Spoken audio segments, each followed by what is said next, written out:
Tot în 23 august suntem și o să fac o demonstrație. De fapt a început perioada în care se altuiește în ochii dormind. Drept urmare încerc să fac o demonstrație pe un păr, pe un soi pe care îl avem aici, Cure. Așa o să introducem un alt soi pe o altă ramură, pe o altă șarpantă, și anume un soi pe care nu-l cunosc. Cum se procedează la altuire? Se taie o parte din pețiol. În prealabil am recoltat această ramură din celălalt soi pe care nu-l cunosc. O să folosesc acest muguraș la altuire. O să folosesc o bandă de izolat cabluri și, după cum am mai spus, invers față de cum se folosește în mod normal.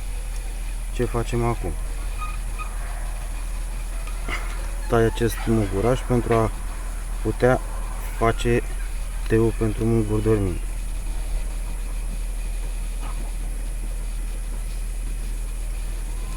Dăm cojița la o parte și dintr-o parte și din cealaltă, fără să forțăm prea tare, pentru a intra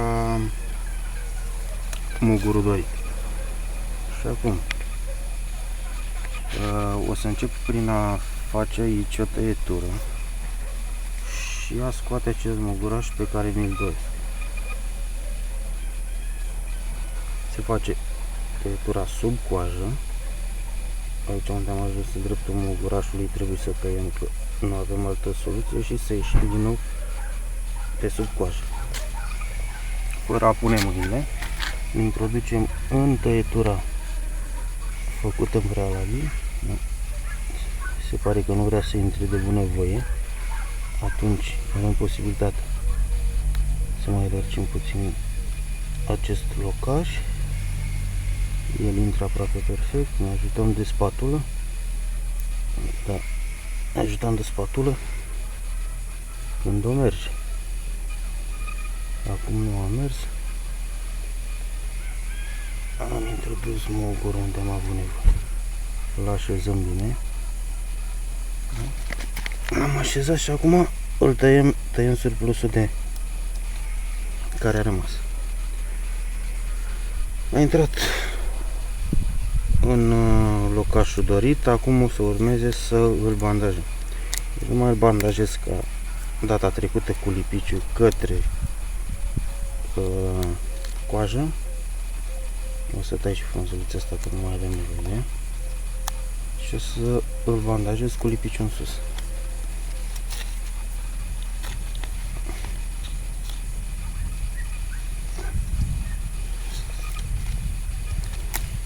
Sper să nu înceapă ploaia până când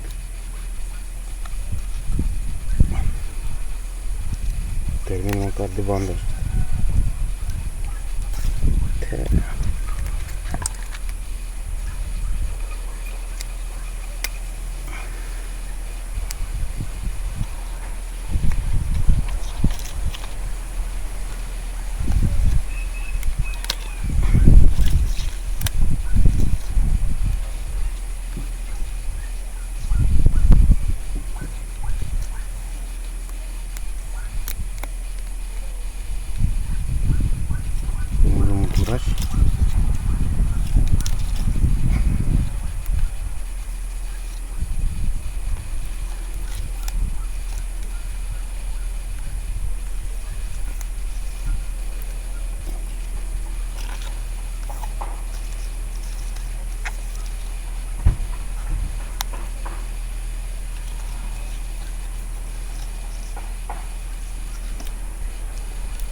Cam asta a fost prima altuire.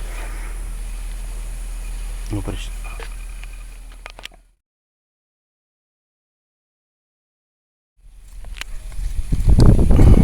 Păr, numai că acesta se numește, este părul minule, tot de la Florin. Deci, cum spuneam, o să încep să fac teu.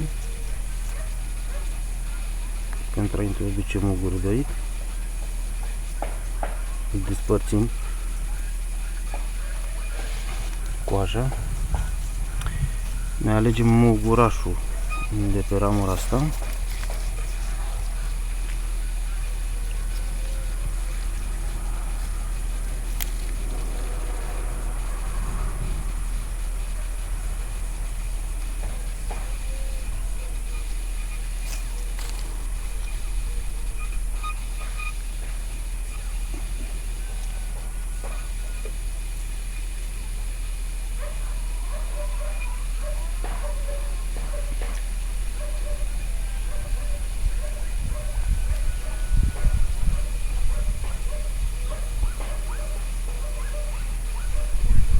Până la maxim unde se poate, îl așezăm. Asta e surplusul. Și acum bandajăm de data asta cu o folie. Pețiolul am uitat să-l tăiem până acum. Și acum bandajăm cu o merge și bandă din folie alimentară. Merge mult mai bine față de banda izolier. Chiar dacă se mai iute din când în când. Nu am tăiat-o bine cu cuțitul. De fapt am tăiat-o cu fierăstrău, nu cu cuțit.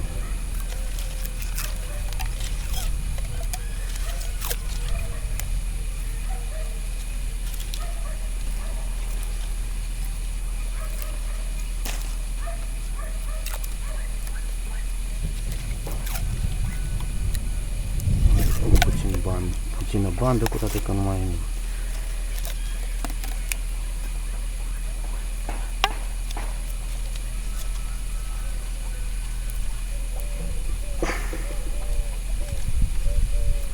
După 14 zile și aici pețiolul la atingere trebuie să cadă. Aici l-am atins un pic. Atâta timp cât rămâne verde înseamnă că prinderea a avut loc. În primăvara următoare o să trebuiască să plece. Dacă după 14 zile pețiolul se desprinde singur, înseamnă că prinderea a avut loc și siguranța de a se prinde este de 100%.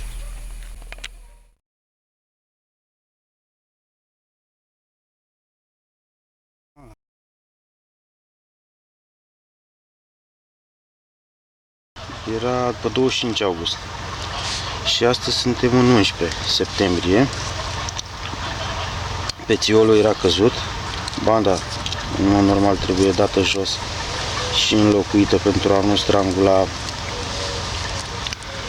mugurele și am făcut la momentul respectiv așa da și așa nu, ceva de genul ăsta, adică așa nu cu bandă pentru că e destul de greu. Partea asta îmi vine mai aproape un pic. În partea asta se vede cum a călușat. Da? Mugurele este prins. O să înlocuiesc cu altă bandă, o să leg ceva mai slăbuț de data asta peste. O să mai strâng așa tare ca și la altuire.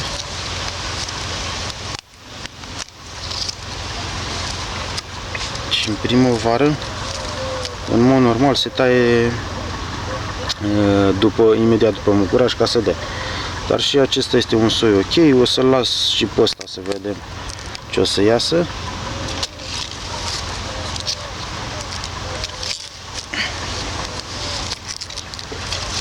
Și o să-l las să se dezvolte singur, fără să-i dau ajutor aceea tăietură. Încep.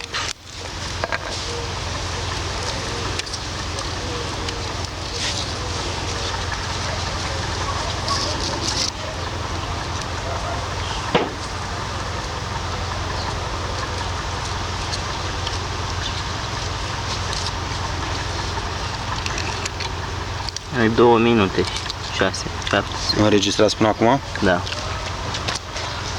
O să mă mut în partea asta la atât. Aceeași treabă și la mugurașul ăsta. A căzut pețiolul în 3 săptămâni. Cam 3 săptămâni au trecut de atunci. Dăm banda jos și o înlocuim pentru a nu strangula mugurele și ramura.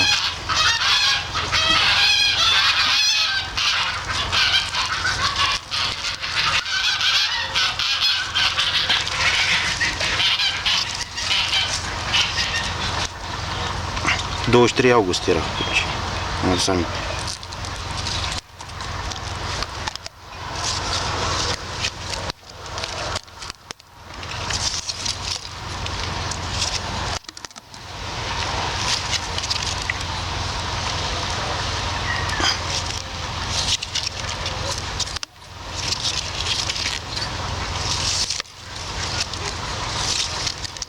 La asta o să opresc puțin să filmez partea asta de aici.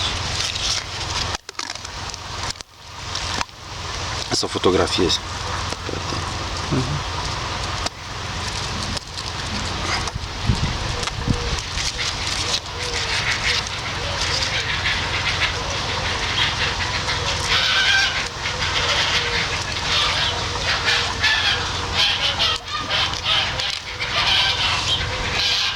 Și aici, după ce o să fac fotografie, aceeași treabă, face aproape că se dă banda așa se simte. Se vede cum a strangulat puțin în zona asta aici. Deci ce vine el acum, nu o să-l mai leg așa strâns. Cam așa arată, aici a fost pețiolul.